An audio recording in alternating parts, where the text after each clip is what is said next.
Bonjour à tous. Comment améliorer le taux de réponse à un questionnaire? Il existe plusieurs méthodes. La première, c'est de rétribuer le répondant. C'est ce qu'on appelle les incentives. Alors, les rétributions, elles ont un effet positif sur le taux de réponse.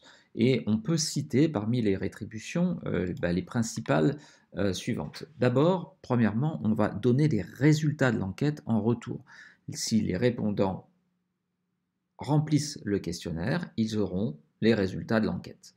Donc c'est déjà une première façon de rétribuer l'utilisateur.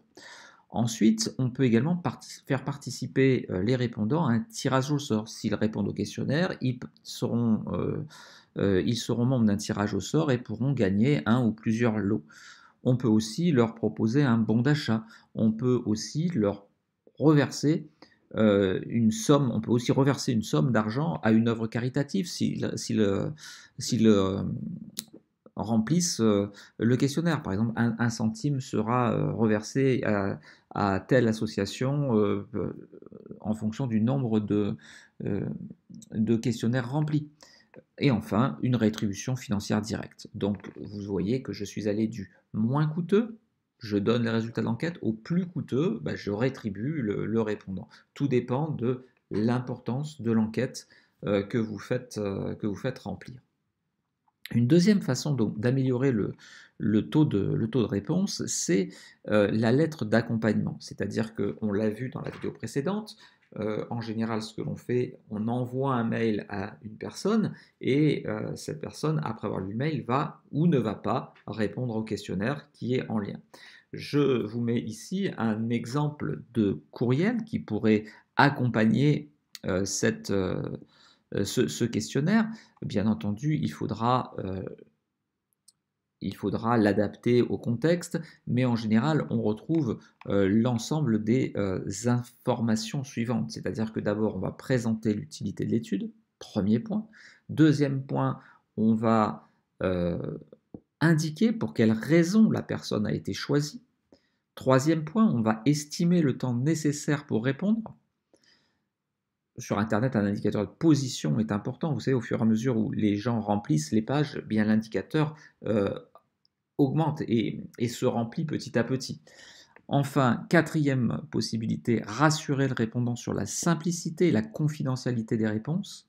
Cinquième point, on va insister sur l'importance de la contribution du répondant et sur le fait que son avis sera réellement pris en compte.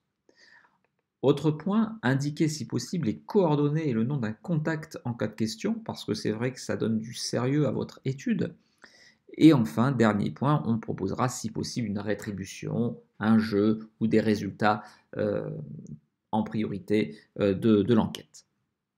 L'exemple que je vous ai mis ici sous les yeux, eh bien, on a une petite lettre que l'on mettra plus ou moins en forme en fonction du destinataire répondant, si c'est plus ou moins officiel. Bonjour, virgule, la société CareKids mène avec la direction des ressources humaines de Blue Telecom une étude sur les besoins de garde des enfants de ses salariés. Le résultat de cette étude pourront conduire à la mise en place d'une crèche inter-entreprise à proximité de votre lieu de travail. Donc vous voyez, là, on a présenté l'utilité de l'étude et on explique réellement le pourquoi il est important de répondre. Merci de participer à cette étude, cela prendra entre 5 et 10 minutes. On estime le temps nécessaire à la réponse. Pour répondre, merci de cliquer sur le lien suivant et là, on met notre lien Sphinx Campus. Puis, nous vous garantissons, bien entendu, l'anonymat et la confidentialité de vos réponses. Donc là, c'est un point important qui va encourager le répondant à répondre. En cas de question ou de difficulté technique, vous pouvez contacter Madame Claire Martin chez CareKids à l'adresse suivante clairemartin@carekids.eu. Nous vous remercions de bien vouloir répondre à cette enquête. D'ici au 15 septembre, votre participation est importante, bien à vous, pour la société CareKids et la direction des ressources humaines de Blue Telecom, Claire Martin. Voilà donc ce petit courrier qui va accompagner, qui va encourager le répondant à répondre. Je vous laisse faire de même pour vos enquêtes. À très bientôt.